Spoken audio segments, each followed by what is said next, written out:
And then how long did that last for? How long was your unit deployed over there? And was it the whole unit that ended up going home? No. At a certain point, they decided that people who had been there a year would come home, and we started rotation.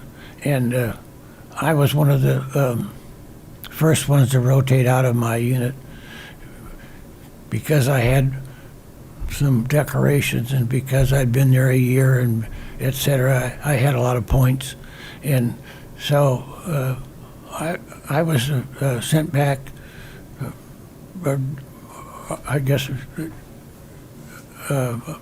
I got back to the United States Labor Day of 1951.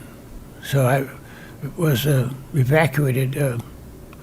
The word evacuated is probably not the right word. I was just sent back home. And then, so you get back home. You know, here you are coming home from Korea. It's obviously you at least experienced some pretty intense stuff. And, you know, you hear a lot of times, especially nowadays with guys coming home from Iraq and Afghanistan, with guys struggling to readapt to life back in America. And I think it's a little bit different because when you came home, you were still in the Army. And yes. I think that's the best thing for veterans. You know, if you're still in, I think the veterans that have the hardest time are veterans that get out, and all of a sudden the brotherhood that they are used to is gone, and the mission that they're used to is gone. But is that what you experienced, and you came home and you still had your mission of moving forward in the Army? Yes. I mean, I had no feeling of not being appreciated. I mean, obviously, when I came back, I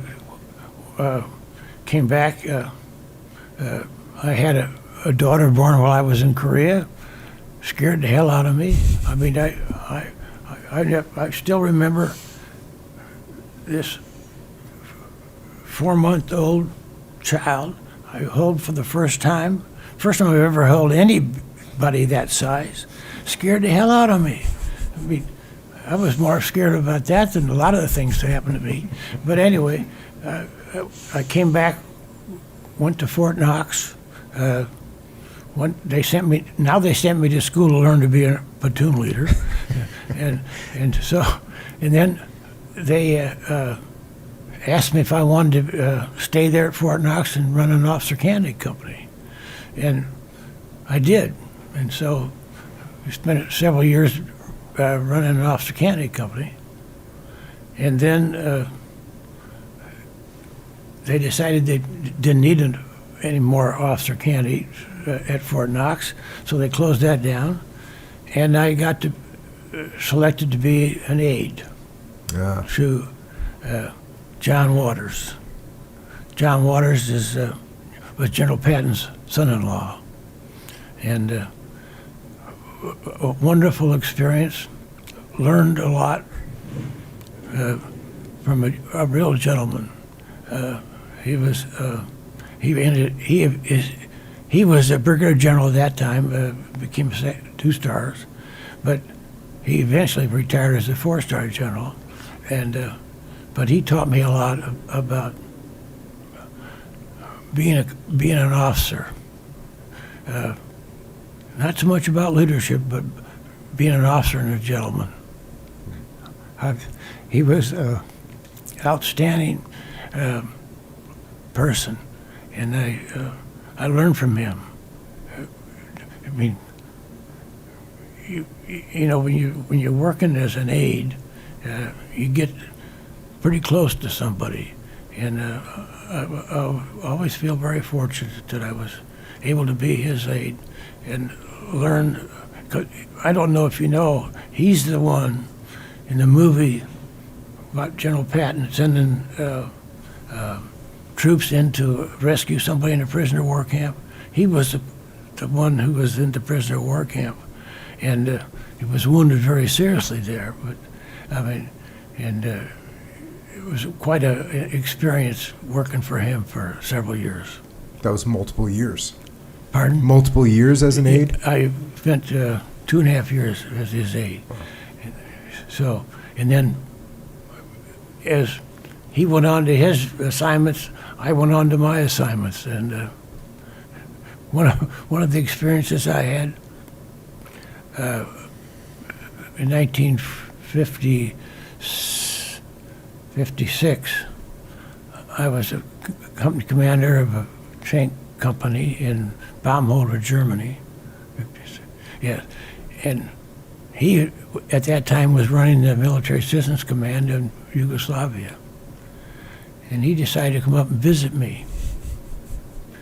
Now here's the Major General, and he's coming to visit this captain in Baumholder, Germany, and it was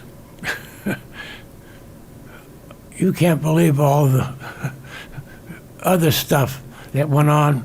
What the hell is the general coming to see you for, et cetera, et cetera. But anyway, we got through all that. But he didn't come to visit me in Vietnam, but he was Pacific Commander. But he took care of watching what I was doing. So it was an experience, a wonderful experience, and a great learning experience to be his aide. Yeah, I was actually an aide too for the admiral that was in charge of all the SEALs, and it was a very similar situation for me. He was a great guy, and I learned a ton about the way the whole big machine worked, which you have no idea when you're a young lieutenant. You have no idea what's going on behind the scenes, and I definitely got to learn a lot about that. And the same thing you just talked about, I had a great relationship with him, and he took care of me and my guys on many occasions, which was great. And since he was the admiral, one time he was a surfer, and I was organizing a trip for us to go to Hawaii, and we were going to see some of the SEALs that were stationed out in Hawaii. And the big thing I had to do was get organized so that when we got picked up at the airport, there were surfboards in the vehicles ready to take us directly to surfing as soon as we showed up. And it's the same, people say, what do you want these surfboards? You just get the surfboards ready. That's what you need to do for the boss.